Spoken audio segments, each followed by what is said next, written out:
Okay, again, so we're going to take the problem that you did on the first page, which you got 360 for, and I'm going to show you how to do this using distributive property. What we want to first do is we want to take the number that does not end in a 0, and we want to break that number up. So out of 30 and 12, which one should we break up? Karen? 12. Yeah, we're going to break up the 12. That just kind of goes there, telling us that's the number we want to break up. See, zeros are our friend. We like numbers that end in 0 because that's going to allow us to do mental math in our head.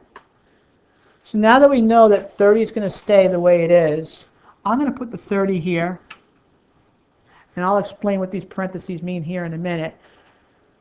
But we want to take our 12 and we want to break it up into numbers, and preferably the most ideal situation is where one number ends in a 0 and one number is a single digit. So what does 12 become? 10 plus 2. Okay. How many of you in 5th grade learned what parentheses mean? Oh, it could mean two things, actually. How many of you learned that when you see the number in parentheses, you do that order of operations first? PEMDAS? Okay. What about this? When you see a number outside of parentheses, what operation are you supposed to perform? And don't say open heart surgery. Open brain surgery. Some of you got the joke. Barch. Brain surgery? Okay, no. Tonsillectomy. 10 plus 2. No. What operation out of the 4 that we can choose from? Does this mean to add? Does it mean to subtract? Does it mean to multiply or divide? Yeah, parentheses mean to multiply. Now, when you have a situation where you've got a number outside the parentheses and an operation going on, in this case 10 plus 2, inside the parentheses, you need to do, I threw you a curveball. What if there's not a number that Like, give me an example. Give me an example. like 27 times 27 times. 7 times 32. Okay, where neither one ended in a 0, we don't cover it in 6th grade. You will cover it in 7th grade using something called FOIL math. But when you do these examples today in class, one will always be in a 0 for you. The second one won't. Okay? Okay, when we have a number outside the parentheses, we need to distribute or multiply the number outside the parentheses with each number inside the parentheses. So this is really saying, when you see 30 and then parentheses, 10 plus 2, you're leaving? Okay, who else? Go, Jen. We are technically doing 30 times 10, and that's going to go here, plus 30 times 2.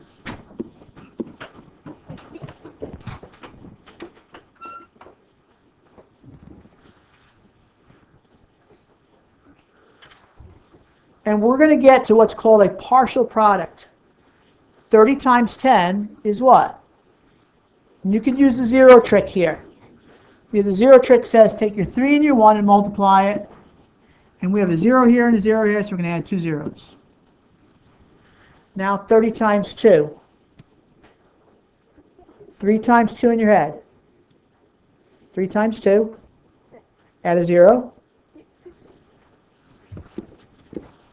We have two partial products, which we're now going to add together to make 360, and you will notice that matches up with our answer on our first page.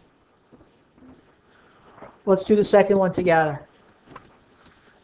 27 and 400. Again, this is from the first page. What number gets broken up? Jen. 27. Why? Because it has 2 digits, so 10, 2, 1 with a 0 at the end, which would be 21 like a single digit. Okay, good. You're picking the number that does not end in a 0. We're going to eventually make it end in a 0, followed by adding with a single digit. So 27 gets broken up. Aileen, what number goes outside the parentheses?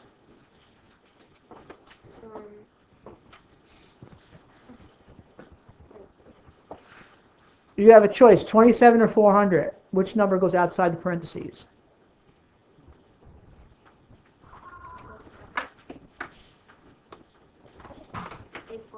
Right. The number that ends in a 0 goes outside the parentheses. So you have 400. Brandon Stretch, what does 27 get broken up into? 20 plus 7. Use the 0 trick. And again, what's 4 times 2? Let me do this first. All right, let's do it. What's 4 times 2? How many zeros do you see here?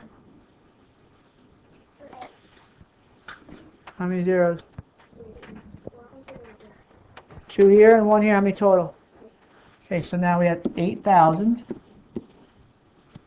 What about 400 times 7? Jay. 1,800.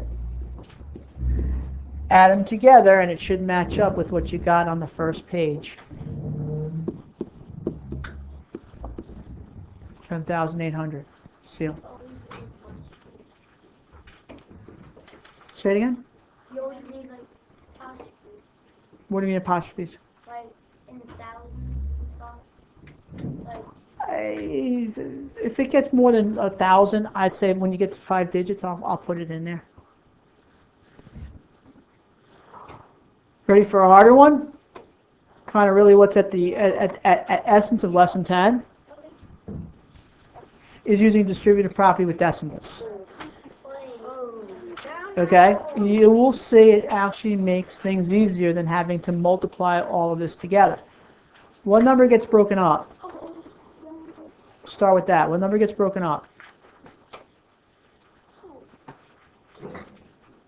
Karen, I think.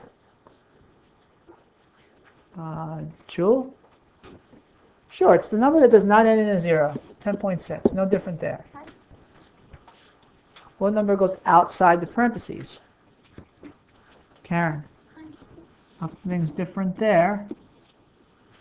Now what do we do with 10.6? What plus what? Anna. Right. 10 plus 0.6. Okay, so we distribute the 200 to each number inside, and that becomes 200 times 10 plus 200 times 0.6. Okay, 0 trick works nicely with 200 times 10. What do you get? Matt. 2,000. 0 trick doesn't work so well with 200 times 0.6, but I want you to think for a minute. With our answer of 200 times 0.6, does that number, does our product have to be more than 200 or less than 200? Peyton, what do you think? Less. Why do you say less? Because less than 1. What's less than 1? 0.6. And he would be right. If 200 times 1 is 200, then if this number is less than 1, then our product's got to be less than 200. Now you can kind of sort of do the 0 trick. I know 6 times 2 is 12. I know I can't add 2 zeros because if I add 2 zeros, I have a number that's greater than 200. So how many zeros should I add? 1. 120 is less than 200, and that'll now work if you add it together. What do you got?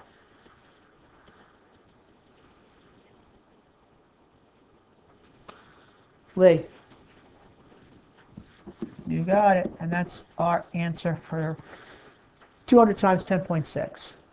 Okay, you guys are going to do exercises 1 through 5. However, here's something that I want you to skip, so listen up. You'll notice with all exercises, the very last step, they want you to check your answer by multiplying the numbers together, the actual ones using long multiplication. I want you to skip that. First of all, it's going to save you a huge amount of time. And number 2, we do multiplication of decimals in lesson 11 anyway, so we might as well, because of time and the fact that it's a Friday, skip it for now and just go through A through E in exercises 1 through 5. If you're advanced set, you'll just go on to advanced set. When you're done, don't get up yet. When you're done, I have an answer key up here. Okay? And if everything is good, you can start your problem set, which is the very last page. And we have Ball Orchard also, so have your tickets ready.